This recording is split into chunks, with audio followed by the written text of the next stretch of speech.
Don? Jesse Dick. Dick. Yeah. Thank you. Okay. You survived. This is the last session. Is that bad or good? Well, it's closer to the after party. Well, that's good. But it doesn't mean we're there. So this is Jesse Dyke, and we are doing building for content and editors. So what us coders and designers need to do to actually make their life easier. Jesse is a solutions architect, tech lead at the WordPress practice of Evolving Web, and he's been in WordPress and other things for over 10 years, and he's presented all over the place. So, you know how over 10 years sounds to you and me. Yes. Yes. Don't remind me. I'm much older than you. Just means I've still got plenty of time to learn more and present more. Yeah, okay. Well, thank you so much for that introduction. Everyone can hear me okay? Get a bit closer to the mic. That way it's easier. Stick it right on your chin. Yeah, how about that? Okay, great. Yeah, okay, great. So my name's Jesse. I'm going to talk about content entry, basically. And yeah, I'm a solutions architect and WordPress lead at Evolving Web. We're not super well known in the WordPress ecosystem just yet. We're getting out there though, so I did want to talk a bit about who we are as well, just real quick. We are a full-service agency. We're based in Montreal. We do work all across the US and Canada, a lot of higher education and government and healthcare and bigger institutions like that. We also have our own event series coming up in New York City. You may have seen a couple flyers around and seen us, or a few of us talking about it. If you have any interest in it, come and approach me or anyone else that has their little Evolving Web logo on our badges, and we're happy to talk about it today, now, later, or at the after party. But to get into what I'm actually wanting to talk about today, the meat of this, I want to actually first just tell you what the point I'm making right from the beginning, and then I'll try to make that point over the next little while. My goal basically is that I have this feeling that agencies and organizations don't care enough about content editors, especially in this world of page builders, full page site editors, full site editing experience, all of that. So I really feel like a part of that is because there's no one person or role who's responsible for this today in a lot of teams. And I think it's important that we, as people building websites, take the time to consider how we can help these people to do their jobs better. So I'm going to get into why, and I'm happy to trigger some more discussion. If anybody has ideas, suggestions, disagrees with anything, by all means. Before I get into that, I want to sort of present a bit of a scenario. It was just Canadian Thanksgiving, was that last weekend? It feels so long ago now.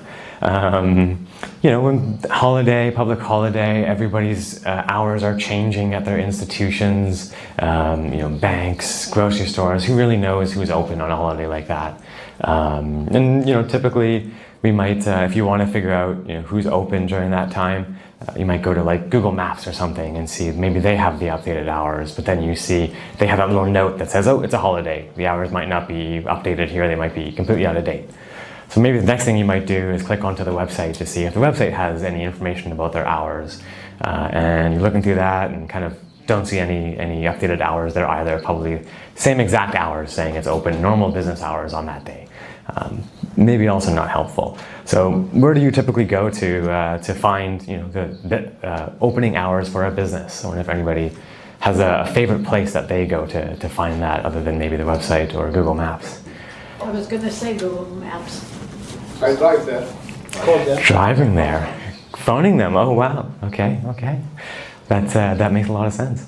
I find oftentimes if you go to Instagram or Facebook or social media, one of those platforms, they'll often have the hours up to date there. They'll do a post on the day before or something to show their hours. And I feel like that's unfortunate. Like, I feel like it would be great that it wasn't on these sort of like walled garden platforms that that we have to go, that, you know, might not make the most sense to everybody. We all just threw out a bunch of different examples of how we might look. I feel like it would be great if there was like a digital home to keep track of this information. Of course, I'm suggesting a website. You know, the website should kind of, in my opinion, be the first place for some of that information. Did anybody else sort of have that same experience this past Monday, trying to find opening hours for some businesses and couldn't do it? Well, we're going to later in November for our Thanksgiving. Exactly, yeah. Well, so that's kind of that's my premise, really, that like really websites are just still too difficult to maintain. Or maybe flip that around and say, these other platforms have just made it so much easier just to update Instagram instead. You take your Canva template and throw a new image up there and put your opening hours on. That's kind of... Weiner agrees with you. Exactly, yeah. I actually, in my notes, I say the open web, but I'm going to try not to use that if Dave disagrees. The decentralized web. Exactly. The siloed web. Yeah. And so, yeah, I think that if we can't make simple opening hour updates to our websites, how are we supposed to expect a university with 40 different components and 100 different content editors and thousands of pages to be able to make like really simple updates when we sort of amplify that complexity? Let alone Lou LaBelle, the church lady, and Ed the cat blogger. Yes, exactly. It's still just too complex to make these updates. It doesn't have to be that way. I have a theory or an opinion that that's just because we have just made websites too difficult to update, to maintain. And we as in the whole community, obviously, I do think that WordPress is doing a lot in that area to make it easier, to make it better. But I still think we still need to do more. So again, that's kind of my premise. What I want to try to convince everybody of is to take some time to think about this and how we can support content editors in their job. More specifically, I want to get into kind of like WYSIWYG editing. Some people might remember Front Page as actually a real WYSIWYG editor. Like, it really was, WYSIWYG editing at its, well, maybe not at its finest, but it was what it was. And more specifically, I want to talk about page builders. I kind of said that already. We have these great new page builders and full site editors in our open source CMSs now. We can create full pages, do the full header and footer, everything very visually. But it's still, that adds a whole bunch of additional complexity. So I want to talk about how we can sort of solve some of these problems and maybe offer some suggestions. I mentioned this term, WYSIWYG. A lot of people pronounce it in that way, but in case some folks don't know what it actually means, what you see is what you get. So I think Matt even mentioned it, something that we use often, just in case folks didn't know that one. Some things that I do think are obvious WYSIWYG editors. There's obviously the WordPress block editor is a perfect example of it. Drupal Canvas, yeah, I'm mentioning Drupal, which was previously called Experience Builder, if anybody is sort of half in that ecosystem. We have services like Wix and Squarespace and Webflow and all of those types of platforms. Then there's the other things in the WordPress ecosystem too, like Elementor, and Beaver Builder, and Divi, and that list could go on for a long time. And there's others, of course, out there too. We also have text editors, and I have an opinion that these are not WYSIWYGs, even though I think I heard Matt say today, reference, adding WYSIWYG in whatever old version of WordPress was sort of adding like tiny MCE. I think adding WYSIWYG was Gutenberg. I don't think we had WYSIWYG before that. Or some other ecosystems, there's CK Editor. Well, I guess we can have that in WordPress too. Other editors, there's a whole bunch of them out there that you can use that kind of do the same thing. But I don't really think that's what WYSIWYG means. I think WYSIWYG is those page builders. We also have some other things that I kind of see as more like legacy. I like to consider legacy builders. ACF, using it for building pages, using it for components, I feel like is kind of I consider that kind of legacy. Again, it's not WYSIWYG. It definitely still serves its purpose, which is kind of what I wanted to at least point out, that it's still useful, absolutely. We have to create content types, but I feel like using it as a page builder is not what it's intended for. And other ecosystems, Drupal has all the same types of things in that ecosystem as well. Those exist everywhere as well, those field-based page building experiences. If anyone hasn't seen Drupal, that's a screenshot of Drupal there. But I like to talk to think about and to use these modern page builders that are in core, in WordPress, in Drupal. I think it's incredibly powerful. I think it's one of the ways we can respond to perhaps some of the challenges for the web today, because having these as being core features, not as part of a proprietary cloud service, I think is incredibly important. I think this is a really important time for us to compete against some of those cloud services. Especially in the space that my company that we usually work in, higher education and enterprise, where we do have hundreds of people editing content on their websites. It gets really challenging. So we can empower them with these open source tools. But I still feel like, again, I've alluded to this, I feel like there's a problem with even these tools that I'm saying are so great, really easy to use and really beneficial to the web as a whole. I think we as I mentioned, we talk about a WYSIWYG interface like this. I'm not really sure that that's true to the WYSIWYG acronym at least, or maybe something more like this. Still not quite what I would say is true. What you see is what you get as you're editing this experience. Similarly, other interfaces, or even something like this. In my opinion, this still isn't WYSIWYG, even though this is still using the block editor. It's just again a set of fields. I kind of like to think of this more as something like what you see is what fills in the content on the front end, but I don't know. It's overwhelming, right? And that's kind of the ultimate point. It's not really a true WYSIWYG. But when we get to the modern page builders, they're still difficult as well, and that's I think the important thing to take away. There still can be very overwhelming, but a lot is going on. And if we look at the block editor here, if we look at this WYSIWYG editor, we have a lot going on here. We have a whole bunch of different embeds, we have a whole bunch of different controls, so many color options. Do we really want content editors to be adjusting their own margins on their pages when they're trying to just update opening hours or a program of their university? But we could simplify it quite a bit. We can bring it down to only the controls that we need. Notice that in the sidebar here we have a lot fewer controls, just some visibility controls and then some advanced controls, and that's it. And that's because we've kind of created a system to give them the features that they need and to have the style and everything appearing as it should. So there's a lot less options, and really it just helps them do their job. It helps people get in and get out, doing what they need to do and speed up the whole workflow, just reducing the decisions that need to be made for every little thing. So that's kind of it. That's the underlying problem that I think that we can solve if we all just consider this a little bit more.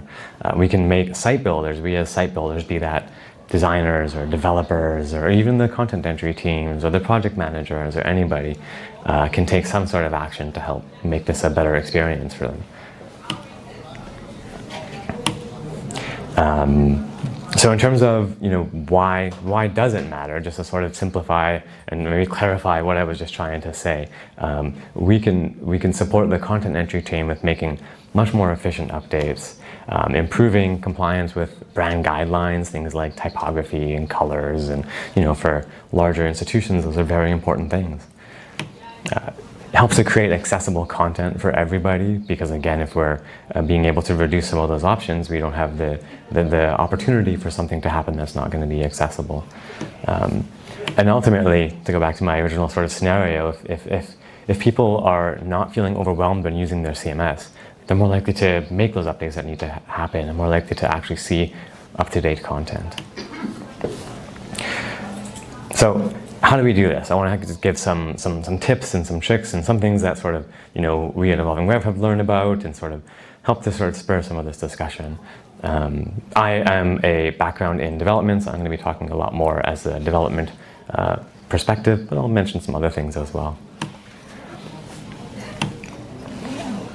I'm actually just going to skip through a bunch of these. So first of all, this is given to us already by using a page builder. We get real-time previews straight away. We don't need to worry about making your changes and then going into a preview mode to see what it looks like and then going back and tweaking something. The developers on the team can configure themes with the theme JSON file. I'm going to show a couple things of that. If that doesn't make sense to you, that's okay.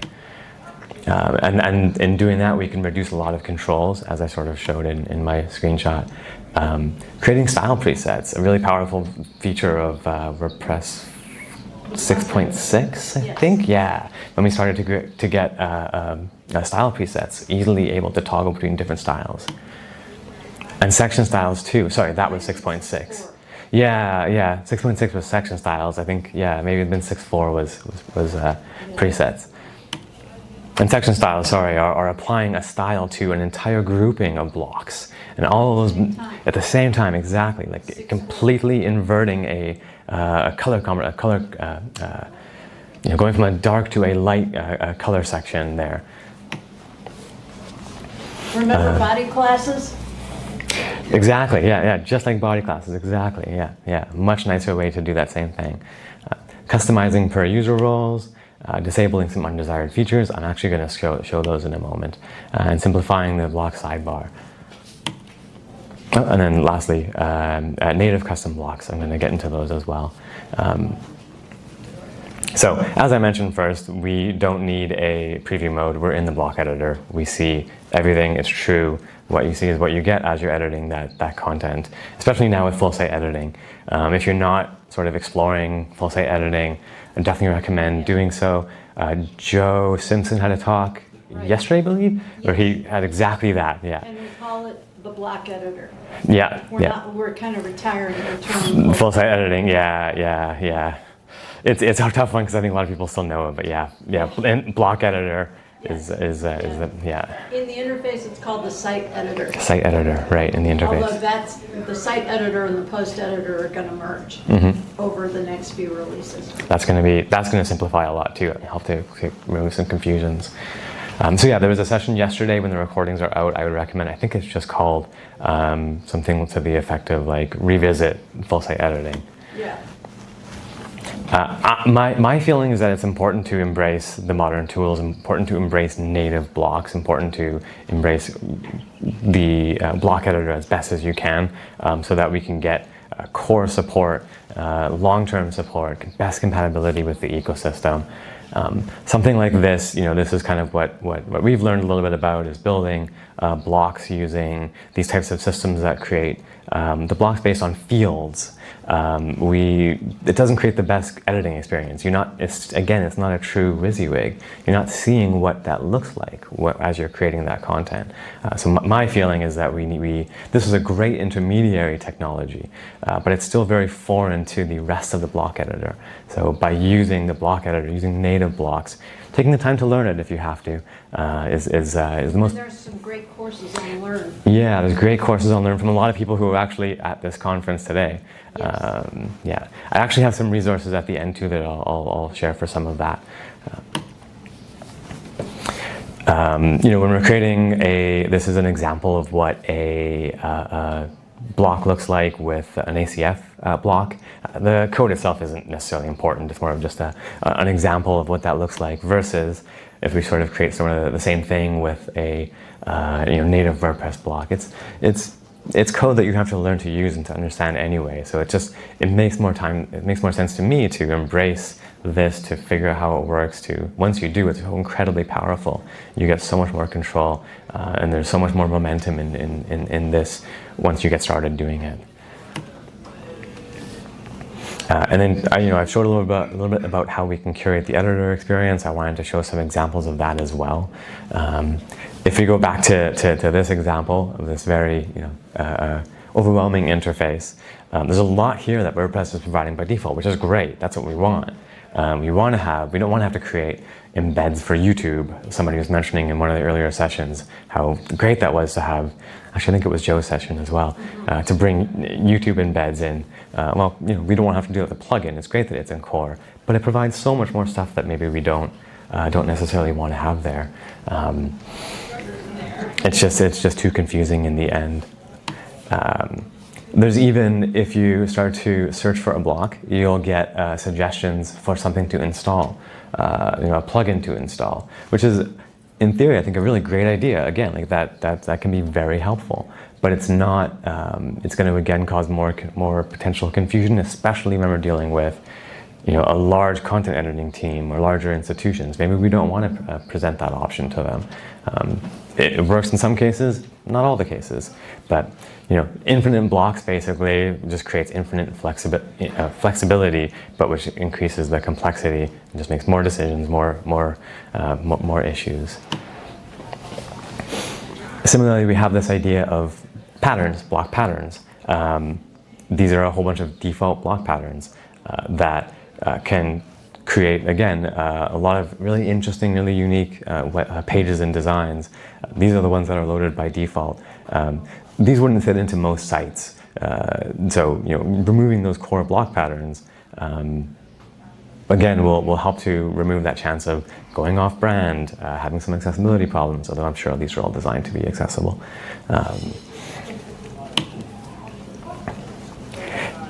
And with all of this, with great power comes great responsibility. With all this power to make anything you want, you can obviously create any color combinations that you want. This is just, again, core functionality. We can create this really inaccessible text with really inconsistent spacing. Just doesn't look great. It's all around not an ideal world here for some content editors to be working on that. And then, we're also used to having sometimes these more structured, controlled content types or post types that have all these different fields. This is another view of Drupal. We have the same thing in WordPress. We have those components with all these different fields, but those are very locked down, very rigid. I think we'll find nowadays with things like Wix and Squarespace that editors are looking for a lot more control to not have these really rigid experiences. And so this is where now we can start to sort of pare some of this stuff back. If we see this, back to this earlier example, there's a whole bunch of things on this side there that, yes, provide that control and that flexibility, but also provide, without guardrails, can provide some challenges in the interface and in creating content. So by reducing the options, we can make it a lot easier to make these updates. So with a few little bits of code that I'm going to I'll provide some quick snippets, but also some links to the actual code for later. We see a sidebar like this with all these different options on the heading block. We can reduce it down to just something like this. Again, I kind of showed this earlier, but it makes it a lot easier to make this content. We don't risk anybody, putting in some inaccessible colors or going off brand or just having to make a bunch of extra decisions. So reducing settings on buttons, or for that matter, on a bunch of different blocks. Something simple as just these few lines in the theme.json file can disable a bunch of those controls. And you can do this on a block-by-block basis. I have a code sample there that will sort of give you all of that. This is just a small piece of that file, the full file. Similarly, we can disable those core patterns if we needed to, or for that matter, disable any patterns that maybe we don't need that might be provided through some other methods, just with a little bit of PHP here.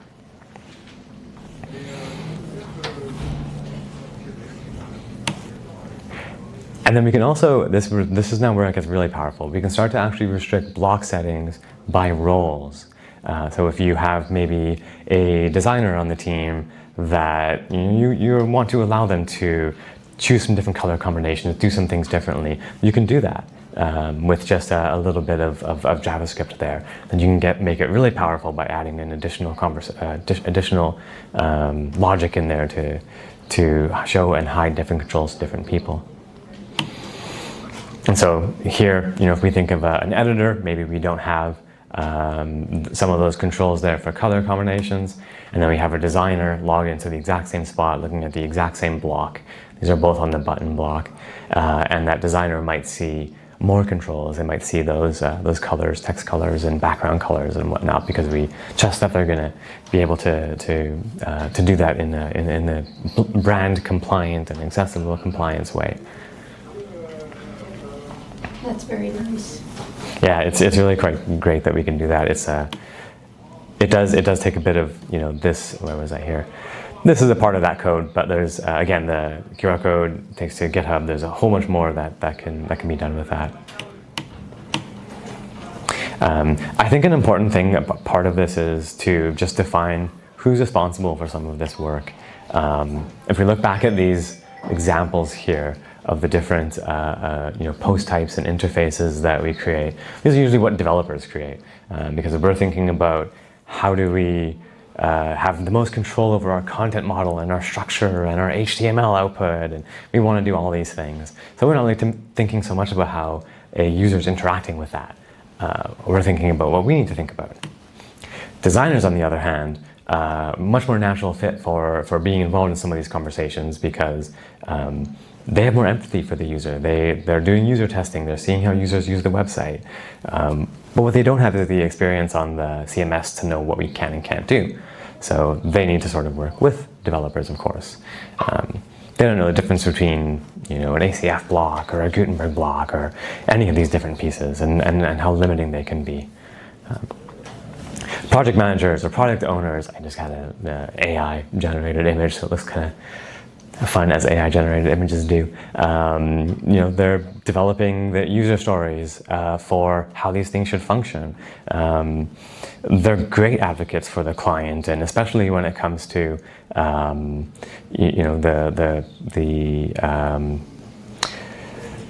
scope of the project and what should be involved in that. But they don't necessarily have maybe the design experience or the CMS experience. So sort of the question becomes like, who should be responsible for this, for crafting good content editor experiences? As I said, developers know the CMS really well, so they're great advocates and great to be involved in that. They often build the content models and the structure and everything on the back end. Designers have probably the most empathy for users and themselves. Yeah. Because those are the people. You listened to Dave say many times today and yesterday, I'm a writer. We need to be building for writers. Mm-hmm. We need to be building for editors. Now, I'm an idiot who happens to be a designer, art director, developer, who is also a copywriter and an editor. I'm also old. There are more of me, but I have a shelf life of probably 30 years left, on the good side. So, but people who are writers and editors, even if they don't have this other experience, and certainly by default, the church ladies and cat bloggers are content editors. They've got to be involved and should have just as important a role as the project managers. They should probably be the project managers. Yes, absolutely. The way a newspaper has a managing editor. Yeah, no, that is a great point. The content team themselves need to be involved in this too. Version to shorten it, but yeah, the content team definitely needs to be involved in this because they are the ones that use it. And I think the designers, one thing is like they can also be. We do a lot of user research with our UX team. They can absolutely be involved in doing user research on that content editing experience on the back end, watching the users use maybe this new component library we've created, seeing how they're using it, seeing how we can change it and customizing it. Yeah. So just to summarize, the point was that, yeah, we need to have content editors involved in this whole process as well, because they're the ones exactly. Yes. Yeah. They're the ones using it. So yeah, they need to be driving it. Not just don't just pat them on the head and say that's nice. That's what I taught my son to say when he was totally not interested in what I had to say. Because I was tired of hearing, I don't care about that, Mom. Oh, so don't pat him on the head. Have them drive the process. Yeah. The project managers should be probably just budget and schedule. Absolutely. Yeah. And it goes back to, again, I think everybody in the entire project can be involved and responsible and taking part in this process. But that said, shut that bitch up. No, I said I wanted to have conversations. This is great. So I do think that would be also beneficial to have somebody who is responsible for this. The collaboration is absolutely important, but somebody should still be responsible for this. So we, as the builders, the designers, the developers, etc., we can help to do that, create these new interfaces.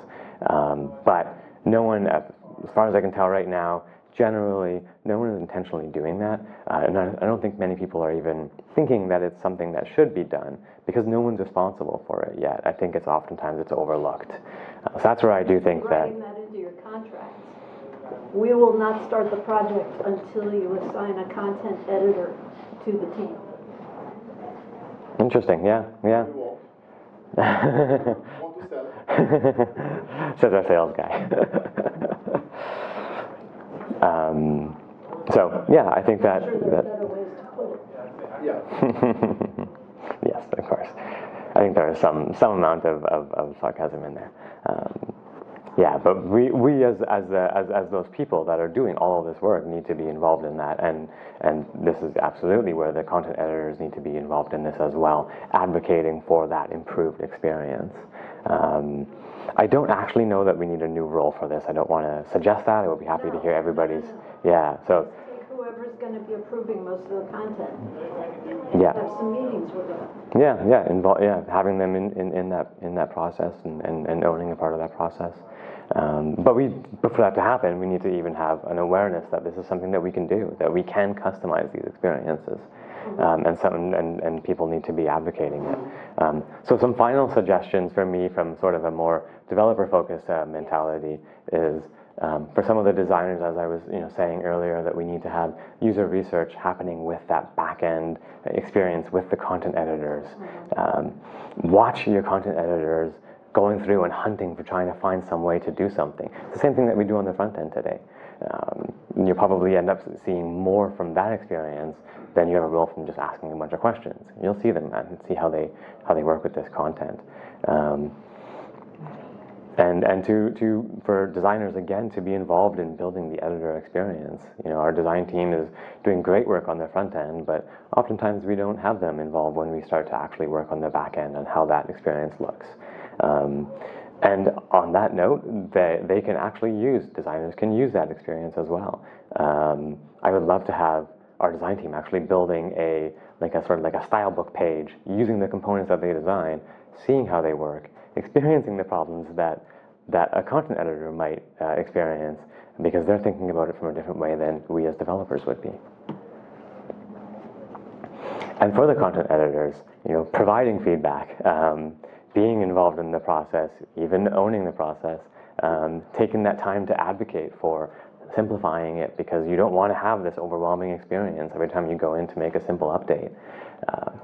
Reviewing the brand standards of these components, that's a big part of this as well, is to make sure that it's going to be working within your brand standards, making sure that it aligns, because your development team aren't designers. They're not going to be aware of the brand standards so much. And requesting demos of that experience itself. We do demos all the time of front-end features, And we typically also do it over the back-end experience as well to show off how that works. It's a great training opportunity. But if, for content editors, if maybe your development team isn't doing that, this is the thing to ask for. I think they'll usually be pretty happy to do that. So really quickly, just to wrap up and summarize some of the points, clearly identifying somebody who's responsible, embracing these new modern frameworks, simplifying the interface where you can, performing testing on the back end itself, looking for consistency with brand standards and with accessibility, and training, using those demos as a training opportunity, but also going beyond that and creating training documentation for the content teams. And a couple of things that I like to think about not doing is, using technical jargon, especially in the interface when maybe you're providing some helper text or something. Your content team is probably not web developers, so something for the developers to consider for sure. Yeah, exactly. There's some feelings there. Technical jargon is too difficult to understand. An overloaded screen just causes so much decision fatigue. Hard-coded layouts, those really structured and rigid layouts, just create no flexibility over the long term. Ignoring performance for admin users. I hadn't mentioned that one previously, but sometimes we see an overwhelming interface that's also very slow, and it just gets really frustrating to use that interface. And again, the documentation, maybe that's my developer in me, but I feel like documentation is so incredibly important. So what's next? What now? I think it's just that we should be focused on building our websites for the content editors as well, not just for the users themselves. The users are probably the front-end users are incredibly important, of course. I don't mean to trivialize that, but we need to also consider the content editors too. So that's it. As I mentioned, there's all the code samples are in a GitHub repository. It was actually based on a webinar that we did a couple months ago. So you'll see some more in there, some more content, some more code, some more interesting things to look through. And if anyone had questions about anything in there, once you start looking through it, I'm happy to always help in any way. My email is on the first slide, or you can find me later as well. Thank you. Questions? Will you make the slides available? Also? Yeah, it'll be on the WordPress WordCamp site eventually. Along with the videos, maybe. The videos might take a little longer. Yeah, I've also discovered that the camera was turning off after half an hour, so. Oh, yeah. Okay. So there may be some truncated videos as well. But WordCamps and videos are nightmares. Get them right is always a problem. Thank you for the great presentation. I missed the beginning, so if I ask a question that we've already covered, I apologize. No problem.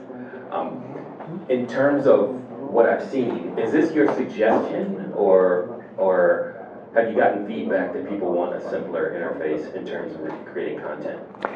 I think it's a suggestion, a feeling, but I absolutely think that if we haven't gotten that direct feedback within somewhere from our clients, I think that the team themselves, when they're using it, the content teams, because we'll work with our project manager on the client side, and maybe not always getting to hear that feedback that they're seeing internally. But I think, actually, I'll say we absolutely have gotten the feedback, yes. Yeah, now that I'm talking through it, I can remember.